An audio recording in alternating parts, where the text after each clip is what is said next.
On January 26, 2020, while I was sitting at my desk making beats, I received the news that one of my childhood heroes had died in a helicopter accident.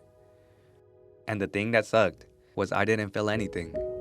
The guy on the poster that hovered over my bed for years had died, and it just seemed like a normal day.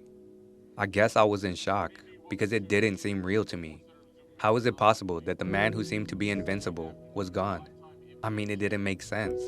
It wasn't until a year later, when this clip appeared on my screen, that it finally hit me. I began crying my eyes out, and while my head laid on my forearms, all I heard were these words. It doesn't matter whether you're a writer or a basketball player or a coder. There's a common denominator in how we approach our craft. The attention to detail, the level of commitment, right? Those things are the same across the board. Right? So that is my message. Don't look at what I did, but look at how I did it, right? The how. And then you can really transfer that over into any profession, in any discipline. That's Mamba mentality. And that's when I realized Kobe wasn't just a basketball player. He was an artist, but not in the traditional sense as in a painter or musician.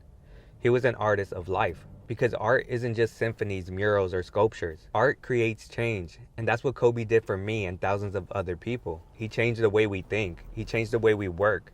He changed the way we live. Kobe changed my life, and here's how he did it.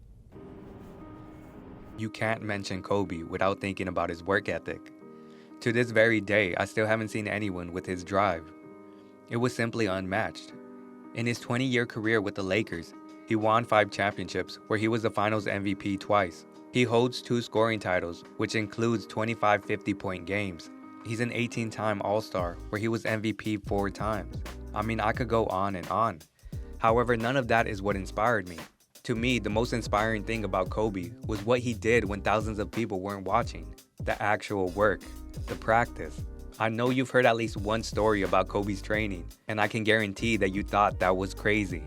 Listen, these practices are meant to be competitive. If your practices aren't more competitive than the games themselves, you're doing the wrong thing. Mm-hmm. And most of these teams and coaches have gotten into a mindset of resting players. Oh, it's too much. We're not going to practice light day, light day, light day. Phil never gave us a light day. Mm-hmm. There's no days off. You show up and you work. Yeah. You practice. Yeah. And practices are going to be worse. They're going to be more physical.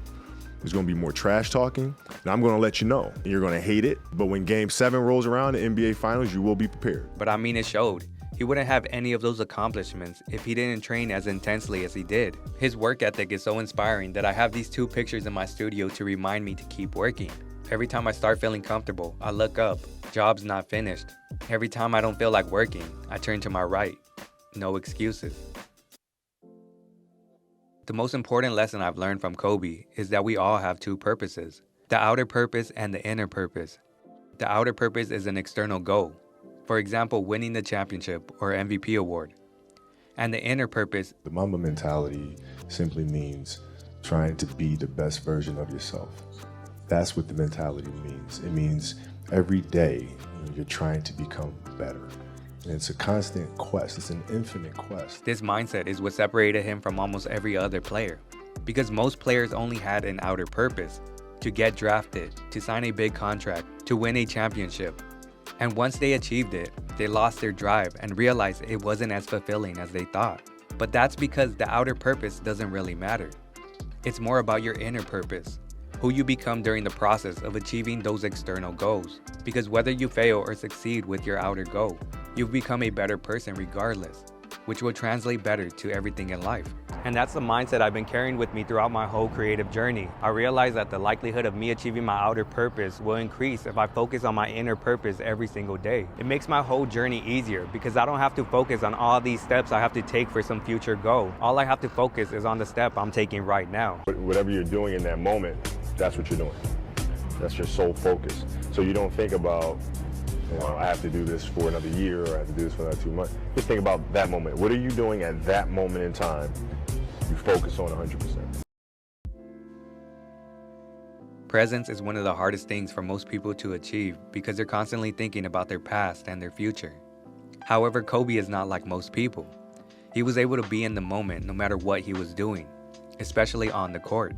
While most players would stop shooting after they missed 3 shots in a row, not Kobe. And that's because he didn't let the past influence the now.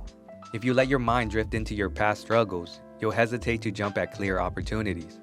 In addition, Kobe didn't let the future dictate how he played in the now. Whether they were up 20 points or down 20, Kobe played the same way. He simply focused on the steps he had to take right now, because if he allowed his mind to drift into the future, he'd get comfortable if they were up, or anxious if they were down.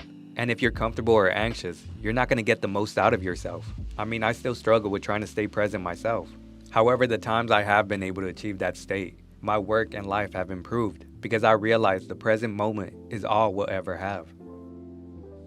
Emotions come and go. The important thing is to accept them all, to embrace them all, and then you can choose to do with them what you want versus being controlled by emotion. One of my favorite traits about Kobe was his ability to keep his composure, and I'm assuming this is a result from being present, because no matter what was thrown in front of him, he remained calm. He didn't let his anger or frustration make him do something stupid. He didn't let his anxiety make him act out of desperation. He didn't let his insecurity stop him from doing anything. But I mean, he is human. So there were times he acted out of character. But for the most part, he was in a neutral state. That's what made him so clutch. So even if he was nervous, we couldn't see it. And that's what I strive to be like. I don't want to let my emotions control me, especially working in a creative field where analytics can have a big effect on your mood. One of my videos might go viral, and the next one might flop. But if I'm able to cultivate that inner calmness, then it won't really have an effect on me, and I can keep going. Kobe gave us everything and more. As a 90s kid growing up in LA, I got to witness Kobe's career from the beginning to the end, and that left a lasting imprint on who I am. Because besides my family, Kobe is the only person I look up to. I mean, I was never a fan of those imaginary superheroes because I got to witness a real one game after game. The dedication, the focus, the hustle, the heart.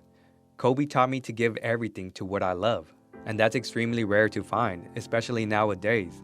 Most people are giving half their effort, half their heart to things they don't even care about, and that's why most people are sad and depressed. They're scared to commit and give their heart to the thing they love because it might not work. They're too focused on the outer goal. They don't understand that by giving your heart to the thing you love, you'll come to realize that the thing you love is yourself. The work works on you more than you work on it. So you're actually giving your heart to yourself. So thank you, Kobe, for helping me learn to love myself. And now I have the courage and confidence to carry on your message.